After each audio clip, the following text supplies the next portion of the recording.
quarterfinals of this week's Friday Night Magic tournament from Lost Legion Games and Comics in South Charleston, West Virginia. My name, as always, is Zachary Evans. I'm in here by myself tonight. We've got quarterfinals action. 4 rounds of Swiss led to this final top 8. Let's talk about the matchup I've got for you. On the left, Brandon Booth playing with Gruul, Aggro deck, all the usual cards you would expect. Up against Garrett Meadows, playing an interesting Esper build featuring the full 8 Miracles, 4 Terminus, and 4 Temporal Mastery. Garrett plays a lot of Esper, and this week he decided to go a little bit off the wall and play lots of Temporal Masteries. It's all the control elements. It has a ton of sweepers, so it should be pretty well placed in this matchup as long as his draw is fairly good, because he has a lot of removal.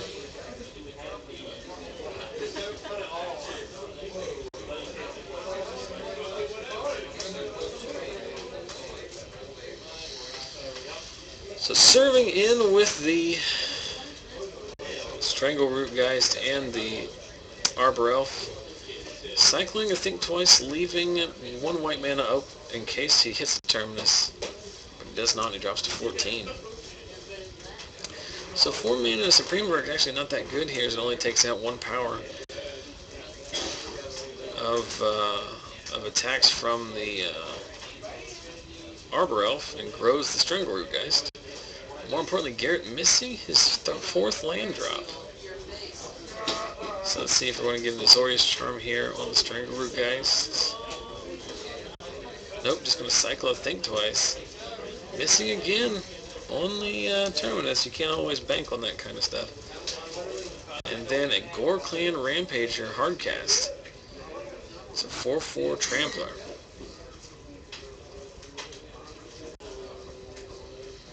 So Garrett staring down 7 power of attackers.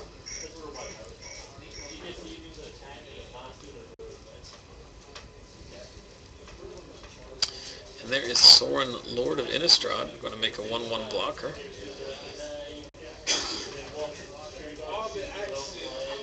So with Lifelink hoping just to fog for a turn, I doubt that Brandon will be attacking Sorin. I imagine he'll just attack Garrett directly. You can block on the Strangleroot here, set up your Supreme Verdict. Take 4 from the Rampager, drop to 7.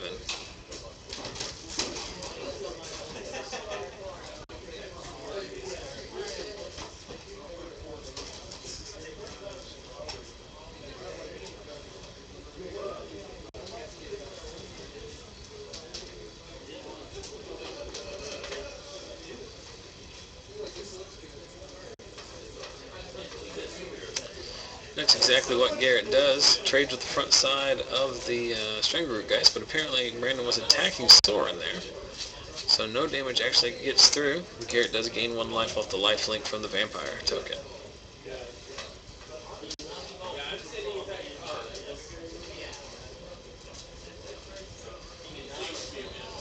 So Garrett does find his 4th land. Does not have a Supreme Verdict, I imagine, or we would have seen that. And there's a 5th land. Interesting to see what he played that on tap for. And guys, I apologize for the camera shake. The camera is now sitting on the same table as the guys due to the remodel in the store. But these guys are being pretty rough on the table, so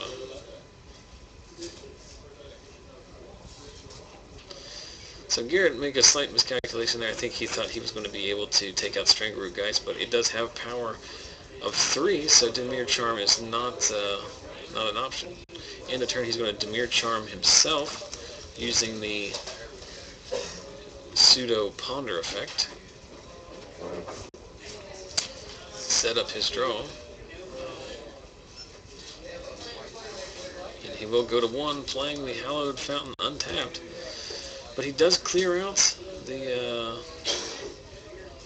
those creatures go on bottom.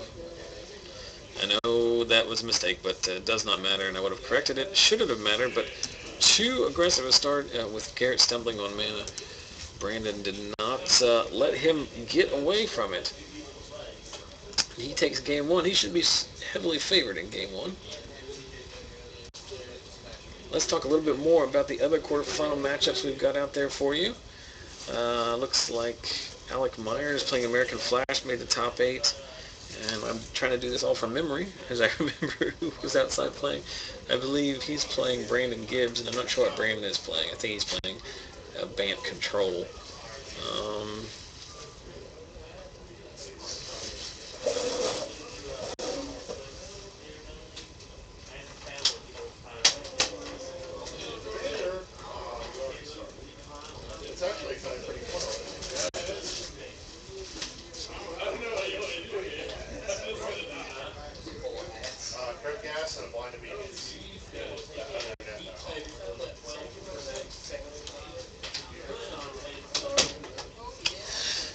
And it looks like Cliff Marcum playing Junk Midrange is up against Logan Cutlip, who I believe is playing Green-White Aggro. And I cannot see where the fourth quarterfinal is. They must be tucked away in the corner of the shop, because I can't find them to save my soul. Spike Mode taking off in the chat, so thanks for watching. We'll see you next week.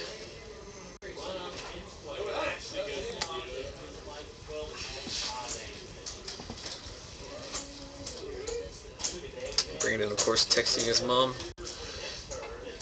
LOL, mom, totally got him with the Hell Rider. GG, bro. LOL, TTYL.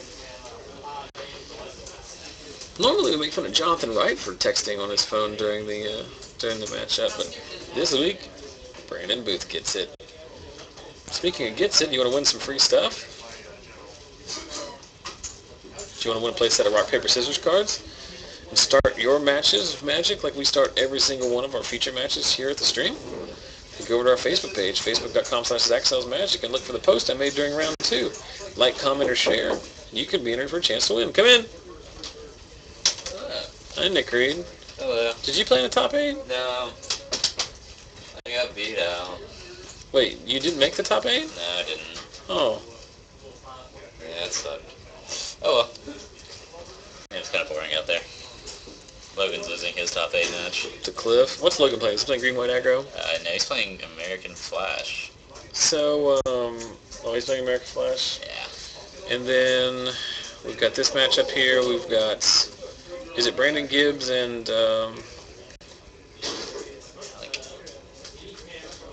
Alec? Yeah, and then who's Chris Harless playing then? Yin. Oh, Yin Sang. So Chris Harless playing Grixis Control, playing Yin Sang, he's playing Jund. Yeah.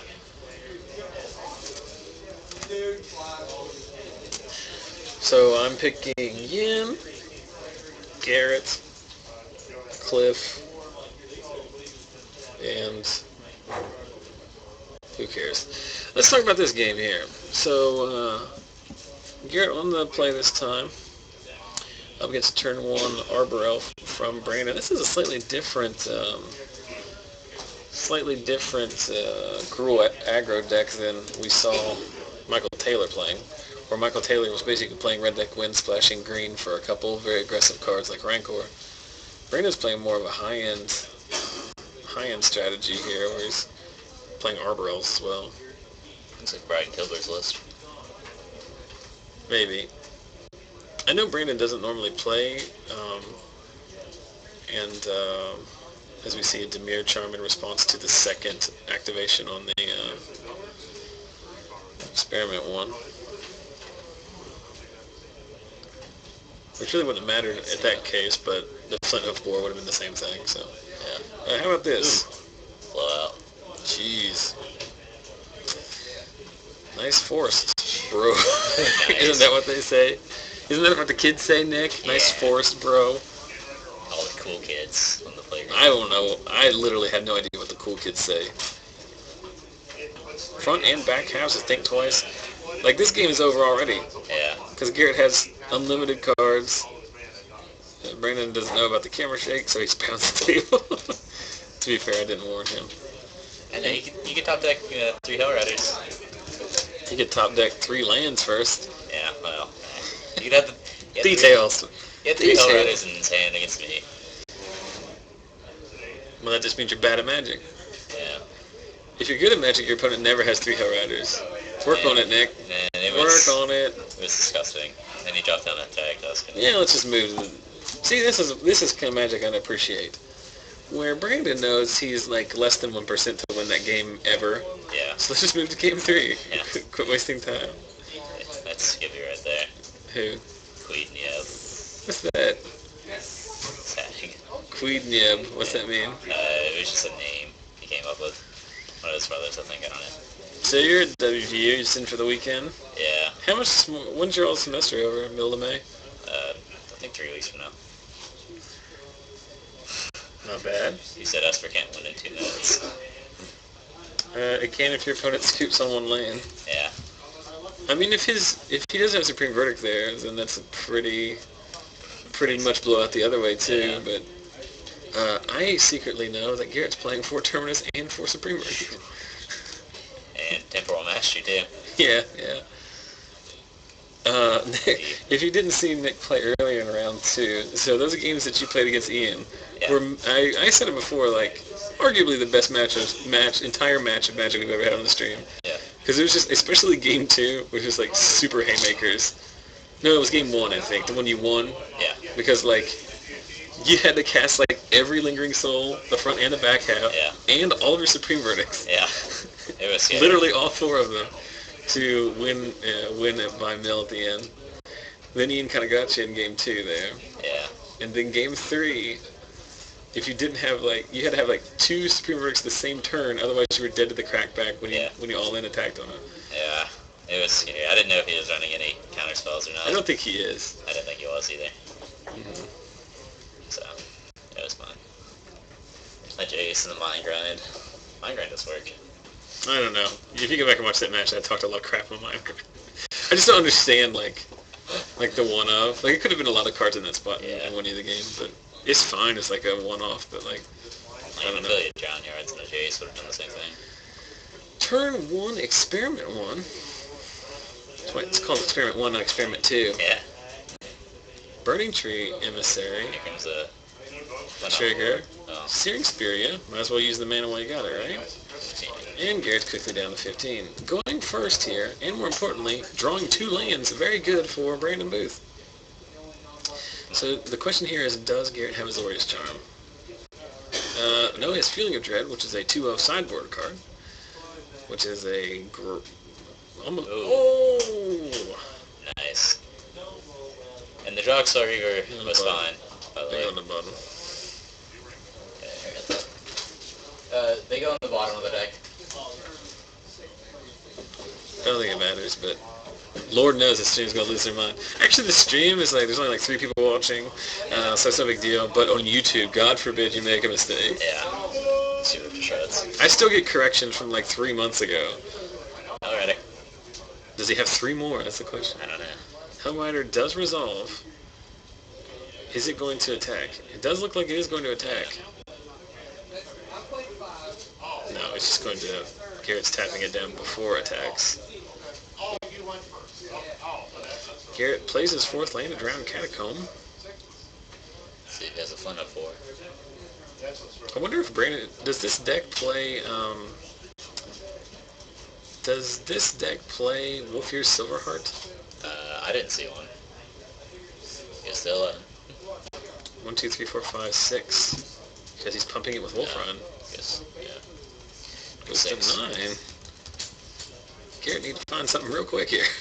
Terminus. Oh! That's pretty good. All Terminus all the time from Garrett.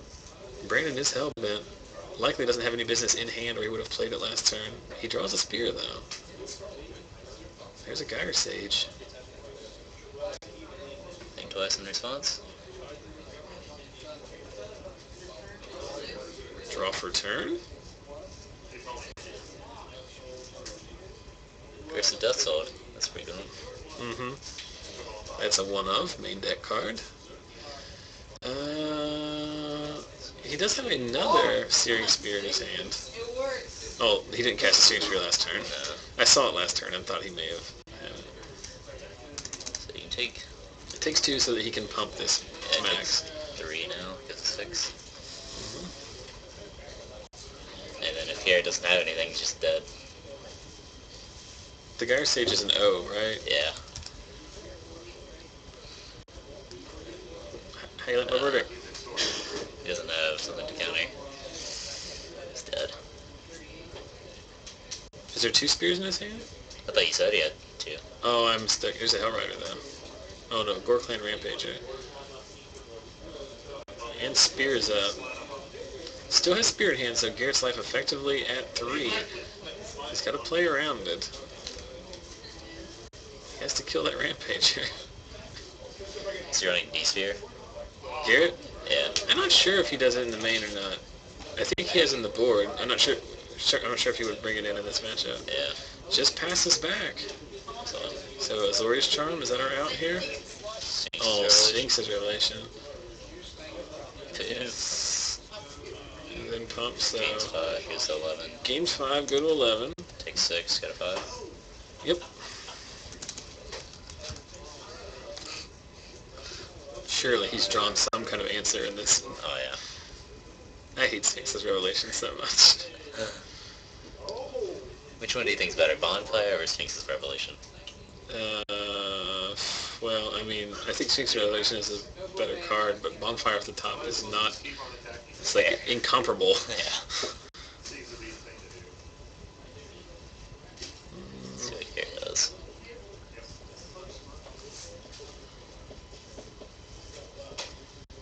He has to deal with that. I think Logan might have already lost. I guess he...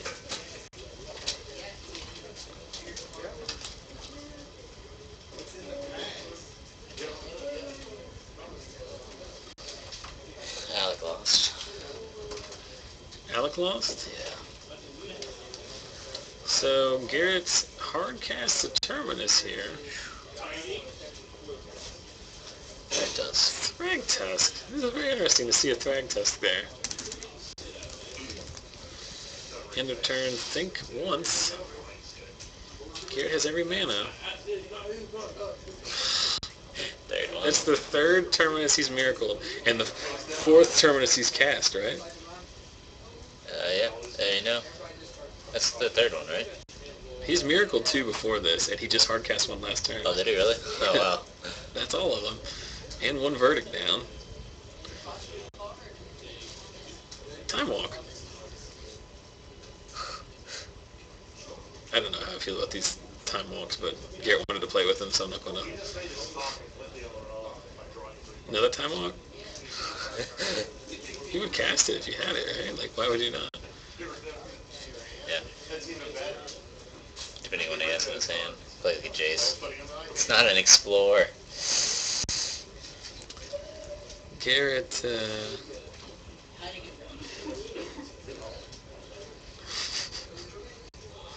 just another Time Walk. So Garrett on his 3rd consecutive turn. Having stabilized slightly with the Planeswalker, so he's going to have 2 blockers here against the Beast token, represented by a yellow die. This means a verdict, right? Probably. Or Detention Sphere. If he has one. Nope.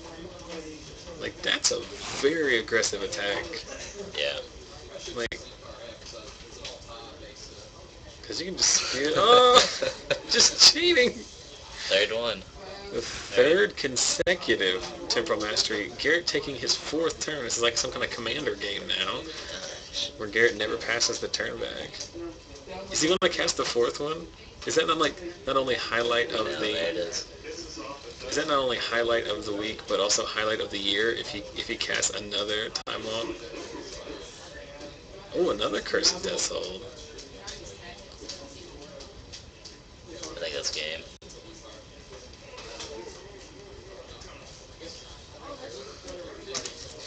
I don't know. Like, he has Wolfrun, he has Haste Creatures. Yeah, but they're all 1. Yeah, like, Flint Up War is a 1/1 now. Right. He's got spears. Like he can't beat this attack here where he gains 3 life. Oh no, gains 6 life. Yeah. Is he making a token? No, he did an emblem.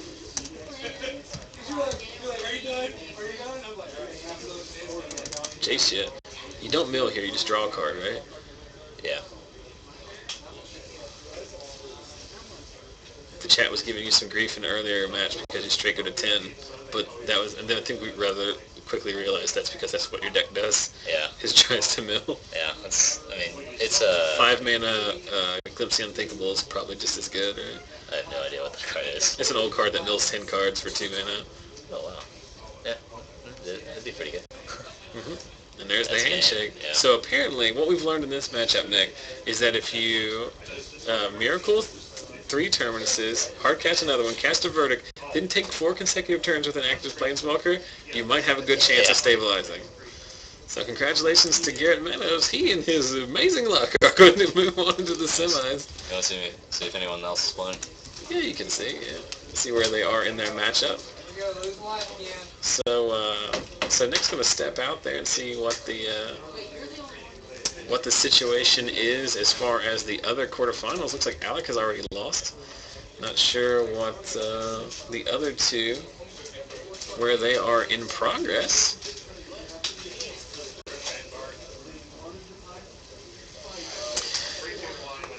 So for the rest of you who are joining us, make sure you stick around. We do have hopefully another match here coming up here in the quarterfinals.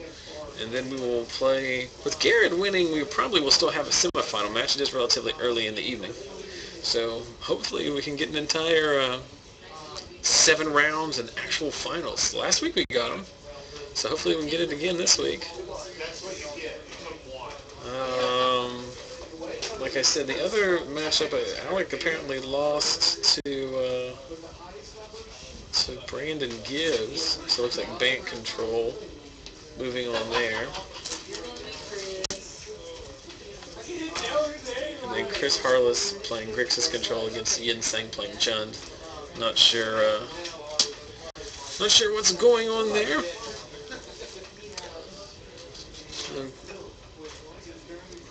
I'm not entirely sure if Brandon is playing bank control, but I think that he is. So getting a little bit more time. Remember, if you want to help us out more than anything, make sure you visit our various forms of social media. Everything we've ever recorded goes up on a YouTube site at youtube.com/ZachSellsMagic. Every day, multiple times a day, I update our Twitter account, which is, you guessed it, at ZachSellsMagic. Then our Facebook page at facebook.com/ZachSellsMagic. And then finally, you know where the Twitch site is.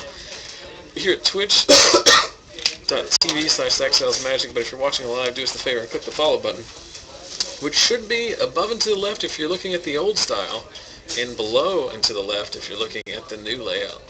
Now joined by quarterfinal victor, Garrett Meadows. Garrett, we learned a lot in that third game. I'll go ahead and fill you in on. We learned that when you Miracle 3 Terminus, cast the 4th one hard, cast a Supreme Verdict, and take 3 consecutive extra turns with Temporal Masteries while having an active Planeswalker, you have a good chance of coming back. You were dead so many times to the top of your deck. Miracle, miracle, miracle. I'm glad you're responding like this. I'm glad you recognize that. Are they all done? Yin and Chris are still in game 2, and so are Logan and... Okay. Logan just potentially punted the game. Okay. As only Logan can. Yeah, he had his opponent was a 9, and he had an Angel, and he was all tapped out, no cards in hand, and he had 5 tokens. He could smoke Ray, and he was at 9, and then he played a spell, and he sorted. So put him down to 5 instead of killing him. Yeah, pretty good. Do they know that if they go to game 3, they should move? Either of them? If they will. I don't know if they'll... Whoever, or the Yin or whatever. So as you heard from our coverage reporter, Nick Reed, so both Yin Sang and Yin Sang's match and Logan Cutlip's match are in the game 2. So if they go to game 3, hopefully. Now let's answer this question from the stream. Do you guys ever show Modern or Legacy? The short answer is no. Would I like to show Modern or Legacy? Absolutely. But the problem is we show FNM every week, and even when we have a 35 to 40 person FNM, people make unrelenting fun of the decks that are played and the play mistakes that are made and all this kind of stuff. So at our 6-person Wednesday night casual Legacy/Modern event, it would be the worst. Also, I can't play in those events if I did that, and I'll have to set all this stuff up and all that kind of stuff. Right. We do not have Modern FNMs because if we had Modern FNM, 5 people would show up and the store would lose money. Right. I would love. Aggro decks. I would. We just do not have enough people here that are that play Modern or Legacy that will come on a weekly basis to have a midweek to have any other kind of tournament. Oh yeah, Logan and Brandon. Thanks, Nick. You're the best coverage reporter. Yeah. Are these guys then? They're 1-1, obviously. Yeah.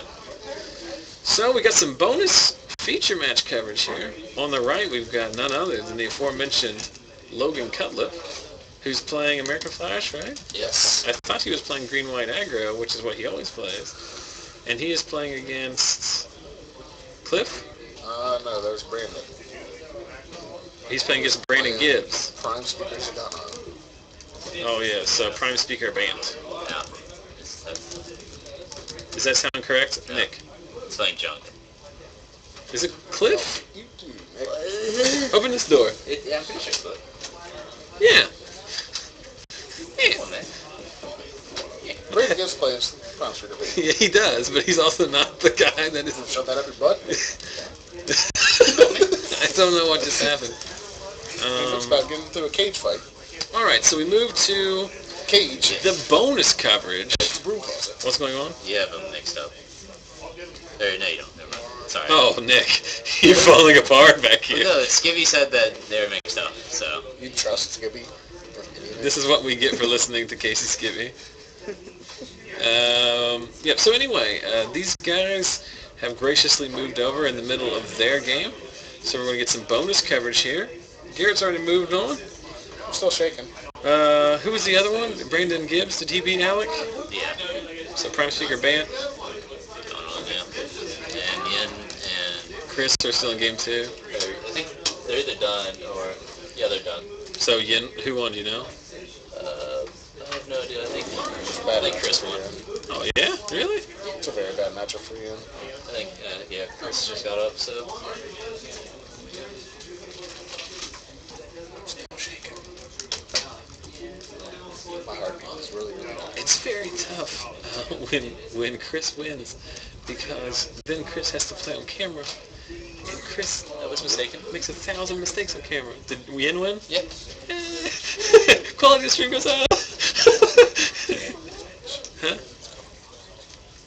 I don't care. Okay.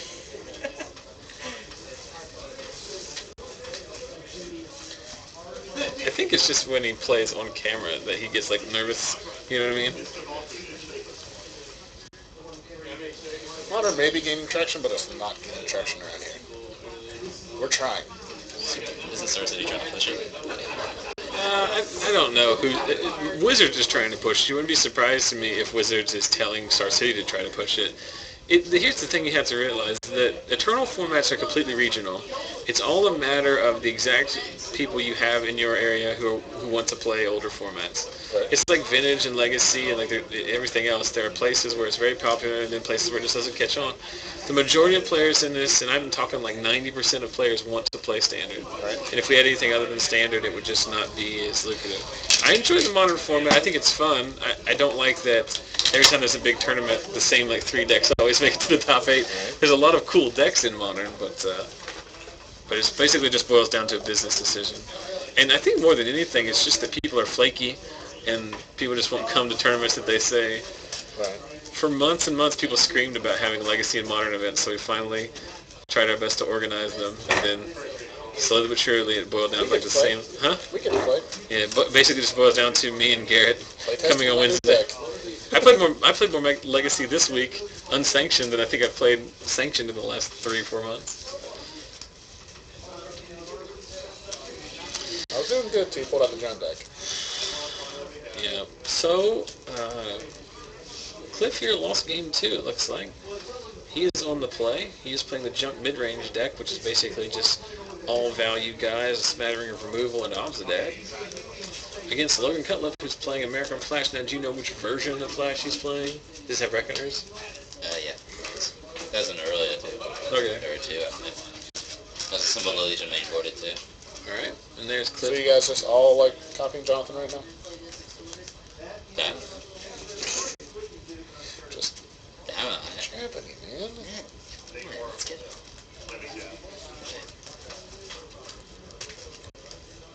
So blind obedience on turn 3 from Cliff. It's going to help him. It's very, very good against Aurelia. Yeah, it's also very good against a similar legion. Yes. Kinda. They do get to attack. A Smiter. Loxodon Smiter. I like that very much. With extort, right? Did he extort it? No, he didn't. Yes. No, I think he played I think he played a Oh, shock. what a jerk. Well, that's better. Boros Reckoner taps, so Cliff is going to be able to get in for 4 damage here. We're going to see a Thrag Tusk. Can you commentate this while doing an impression of Cliff? No, I can't. Damn it.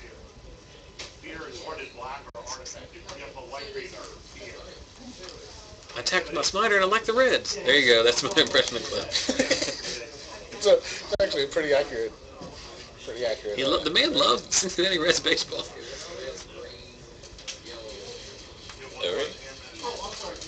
Abrupt Decay or Oblivion. Ooh. The dual deck. I don't like that art. No? Now he's going to Abrupt Decay as an Oblivion Ring? No, it's Blind Obedience. That's the pro play is to blow up your own with Blind Obedience. But then the Reckoner comes back into play tapped. That's where he gets him.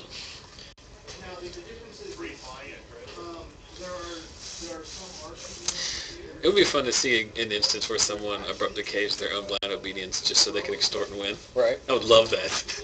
Because it's when you cast it, right? Right. I love it. So, beatdown mode here.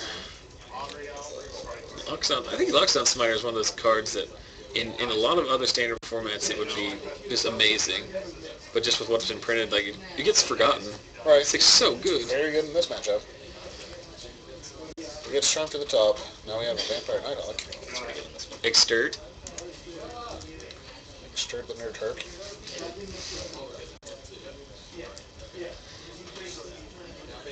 Not as cool as extorting the Gravecrawler, but pretty good. Searing Spur. Logan have 1 card in his hand now? Or no? I think it's 5. What's going on with this green playmat? I don't know, he's had it forever. I don't think I've ever seen it before. Aurelia the War Leader. Not attacking. Just coming in tapped. And although... if Cliff could untap and play Gideon Jura. I'm telling you, Gideon Jura promo foil is going to be in that Heroes versus Monsters. Okay. I really have the Third Kursk.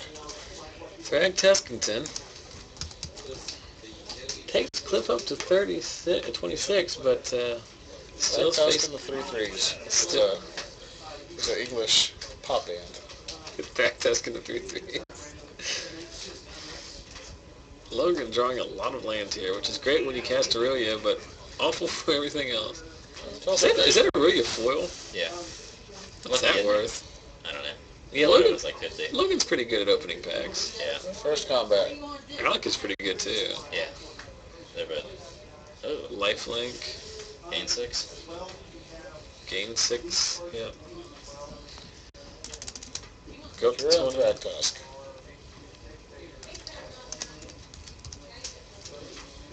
If that doesn't, advance his board position any, like if he doesn't have a play to back this up, I don't like that. I'd much rather have just drawn a card a day. What, the Azorius Charm? Yeah. I mean, you're at 15 life. He has 2 cards left in his hand too. See if he blocks. Is there an Azorius Charm here? Isn't it really a first strike? No, it's Vigilant Haste Flying. It has a lot of keywords, but First Strike is not one of them. What is that? Store? Yep. Is that another Smiter? Oh yeah, that's the Smiter that he drew. Remember that? You get to draw the card that gets his Azorius Charmed. 6 hit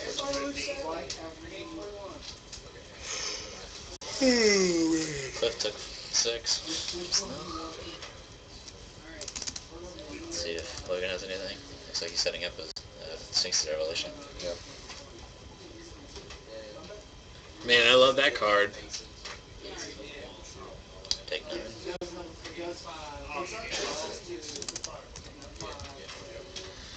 More Smiters. Smiter. Detention Sphere would be pretty good here. I don't know if he left in Detention Sphere against a deck that has Abrupt Decays. Farseek. For sure. That's Supreme Verdict after this. Huh? Logan might have a Supreme Verdict after Revelations. That'd be like the worst thing ever. Because he's just going to get back a 3-3, immediately attack Logan down to 4 with an active extort. He unsummons his Aurelia first. Is that a foil Sacred Foundry? Yeah. Is it really? Yeah. I don't know. He's only played one deck. Like, he's just been collecting the rest of the stuff. Now that he's finally not playing green-white, he has the prettiest deck in the field. Can't play green-white anymore. He tried to just Sublimes away.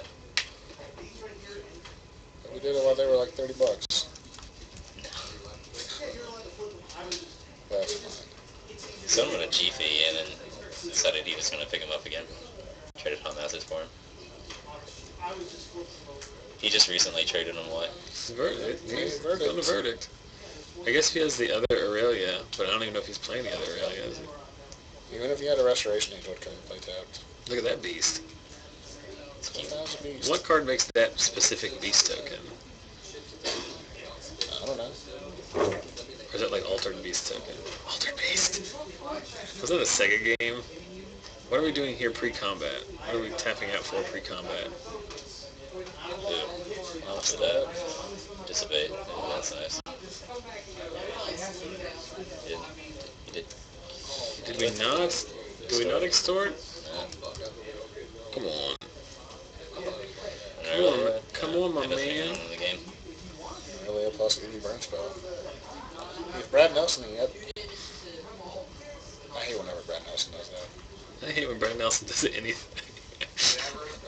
He'd eat a Pop-Tart and I'd be like, oh, that's the worst. I like it whenever he brings his large posterior girlfriend to the big events. I must have missed this technology. So is Logan down to 1 card in hand here? Yeah, I think he is. Unless he just played all Indians too. Oh, just swing first. Just swing. Swing first. You gotta have an answer. Because now it doesn't even matter. Like, he's just dead to the trigger. Right. There. Unless he has a Game. stifle. That's a game right there. You have a stifle. Angel, extort. And that's good enough. Shake you with What was the the left last hand. card in Logan's hand? Is he going to slow roll us? Oh, Boar's Charm. What was the next card? Why did he Boar's? Oh, I guess he just drew that. What was the next card? Oh, Blind Obedience? Whenever you verdict, Uh-huh. does Boar's trying to make your guy distracted? I doubt Daddy had it in his hand.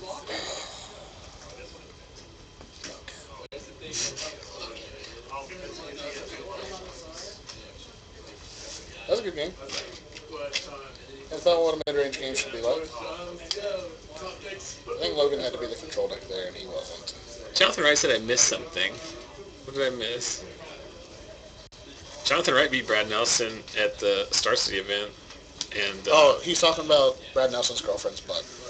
Oh. Apparently it's hard for me to miss, but in the very first Star City event Jonathan Wright ever played in Columbus last year, 2 years ago, he beat Brad Nelson, and then Brad Nelson immediately tweeted about how lucky his opponent was. Because it was impossible for his opponent, who was Jonathan Wright, to have correctly played his Magic cards and won with them. The only time Brad Nelson loses is because of variance. Brad Nelson is a good example of a subset of people that should be very, very appreciative that their very specific skill set lets them be somewhat popular. I'm telling something. You don't know about interrupting? I want to consider that for you. I'm not considering anything. Berate Brad Nelson. I have tons. Well, he's probably going to be watching, I'm sure. Oh, this random asshole said, just don't care for him. You don't have to. Sure you do. Now everyone's talking about Modern Masters. Here's what's funny about Modern Masters. I'm going to tell you, the 80-some of you that are watching before you realize that, before you run away. So here's a fun thing about Modern Masters. So JB, the shop manager, and Dave Whelan, the owner, and some other people went up to the ACD trade show in Wisconsin this past week. Yeah, Bob Maher, former Magic Pro player, owns ACD distribution, or at least is a significant player in it, but I think he owns them. And what's apparently interesting is like the entire time they're up there, they won't say anything about Modern Masters. Wizards representatives will not answer any question about Modern Masters because here's what's happening. They came up with this harebrained idea a few years ago to like, well, we'll try to reprint some cards. And that's great, right? It's going to make Modern prices so much cheaper and stuff like that. But here's what happens. You're releasing a set in the same year when you're releasing 3 expansions and a core set. Right. So Dragon's Maze is coming out. And you know how much people care about that? Not at all. All that people care about is when can we pre-order Modern Masters. And it's not just here, it's everywhere. So they've got this set that's going to completely crush the sales of their 3rd block set. They're reprinting cards. They're scared to death to reprint them, so they're doing it in such a limited fashion that's only going to drive prices. It's not going to drive them up, but they're going to maintain. Right. They're not going to, and it's just silly to me. It is. It was funny too. It manifested itself perfectly because JB posted, I think today on the shop site, we're now taking pre-orders for Dragon Maze. Boxes are $110 or such and such. And then like I forget what happened, but one person asked a question. Then Adam Vickers put, "When can I pre-order Modern Masters?" That's like in a nutshell exactly what they're talking about. Like people don't give a crap about Dragon's Maze. Like they haven't printed anything. Like they printed some cool cards, but if they printed anything which you're like, oh man, I gotta run out and buy a box. No, but there's in 2 months there's going to be Tarmogoyfs that you can buy. They've spoiled 2 cards. Mm-hmm. I have talked to, what was the other one? Oh, just Tarmogoyf. Basic Plains? I think they did spoil something else. But I think it's interesting too, like JB's already decided that they're getting a limited number of boxes. And he's decided that... I think the streak is broken. He broke the streak, Cliff. Oh, yeah. Congratulations, my man. It was close. It was in doubt for a little while. It was. You missed an extort trigger. Yeah. And then he was a 1. Yeah. So, 1 white mana for the whole game with an extort that all must-knows cost at least 1 white Black mana. mana too. Cliff, we're playing. I figured. All right. But here's what happens, or I was going to say with... We got slips. Who's playing who? Me and Gibbs and Gert. Why don't you all play? Yep. Hammer? Yeah, you haven't played. You're the only one who hasn't played it. Huh? Everybody's played on camera before. I was going to piss somebody off. I can't remember what I was talking about, but... Wizards are scared to death to print Modern Masters because they have no precedent for reprinting, like, an entire set of highly desirable cards. And as much as everyone talks about, they should just reprint everything. Reprint the dual lands, reprint Force of Will, reprint all the modern staples. Like, for every one person that benefits from that, there's also a person who gets alienated because they've invested in the game prior to that, and now their investment is not worth as much. So that's something you can't discount either. So they're scared to death of that, so they print this in a very small print run. And all that does is complicate things further because no one can even get access to those cards. The store here is getting 8 boxes, I believe. I think that's what they're allotted based on their store status level. It might be more, but JB's already decided that if he only gets 8 boxes, he's just going to draft all of them. Which I appreciate because I think that's, for something like that, that's the way it should be. Let people play with it.